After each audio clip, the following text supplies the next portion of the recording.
আসসালামু আলাইকুম বন্ধুরা, সবাই কেমন আছে? আশা করি সবাই ভালো আছে। তো বন্ধুরা, আজকে আমি প্রথম শ্রেণী গণিতের তৃতীয় ক্লাস, আজকে চতুর্থ অধ্যায় করাবো গণিতের যোগের ধারণা।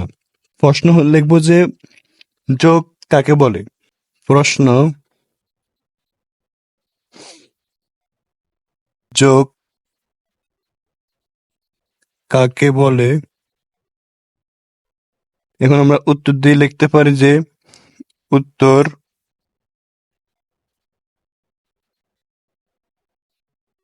দুই বা তার বেশি, দুই বা তার বেশি,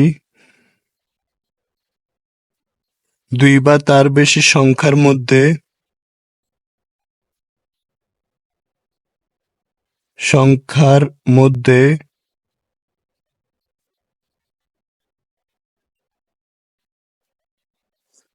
একত্রিত করে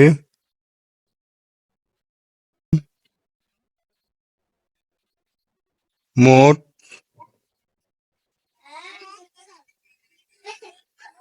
পরিমাণ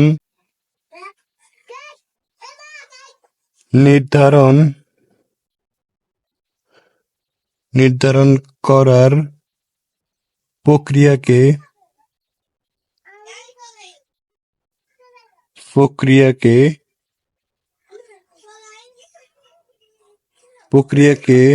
যোগ বলে।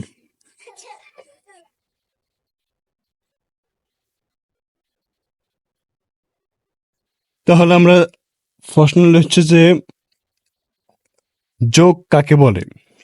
দুই বা ততোধিক বা দুই বা তার বেশি সংখ্যার মধ্যে একত্রিত করে মোট পরিমাণ নির্ধারণ করার প্রক্রিয়াকে যোগ বলে। তো আমরা উদাহরণস্বরূপ লিখতে পারি যে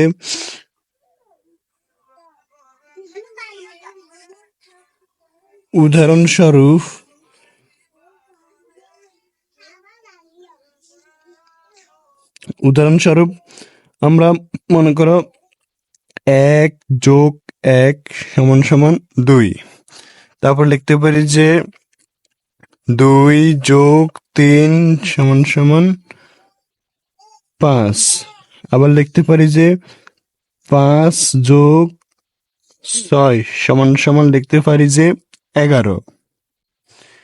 তো ইত্যাদি। এভাবে আমরা যতগুলো এরকম করে যোগ করতে পারি। এটি হচ্ছে যোগ। তাহলে যোগ হচ্ছে যে দুই বা তার বেশি। তো এখানে 2 আছে এবং তার বেশিও আছে। তো 1+1 = 2 এবং তার বেশিও আছে। এই যে দেখতে পাচ্ছ যে 2+3। তো এইটা 2 এর অধিক না, মানে 2 এর বেশি না। তো 2 এর বেশি হচ্ছে 3। তাহলে 2+3 = 5। এরকম কি, এরকম যেতে থাকবে। তো ইত্যাদি ইত্যাদি ইত্যাদি হচ্ছে যে আরো চলমান, আরো মানে আরো চলতে থাকবে। তো বন্ধুরা, আজকে প্রথম শ্রেণীর গণিতের তৃতীয় ক্লাস চতুর্থ অধ্যায়ের যোগের ধারণা। তো আমরা আজকে যোগ কাকে বলে ওইটা সম্পর্কে আলোচনা করেছি যে যে যোগ হচ্ছে দুই বা তার বেশি সংখ্যার মধ্যে একত্রিত করে মোট পরিমাণ নির্ধারণ করার প্রক্রিয়াকে যোগ বলে। তো আমরা উদাহরণস্বরূপ লিখছি যে 1+1 = 2, আবার 2+3 = 5, আর 5+6 = 11 ইত্যাদি। আমরা এগুলো চলমান আরো যেতে থাকবে। তো বন্ধুরা, আজকে এখানে ক্লাস শেষ। তো বন্ধুরা, বাই বাই। সবাই ভালো থাকবে, সুস্থ থাকবেন। যারা যারা আমার চ্যানেলটিকে সাবস্ক্রাইব করেননি তারা আমার চ্যানেলটিকে সাবস্ক্রাইব করে দিবেন। আর যারা অলরেডি করে দিয়েছো তাদেরকে অসংখ্য ধন্যবাদ। তো আজকে এখানে বিদায় নিতেছি। আসসালামু আলাইকুম।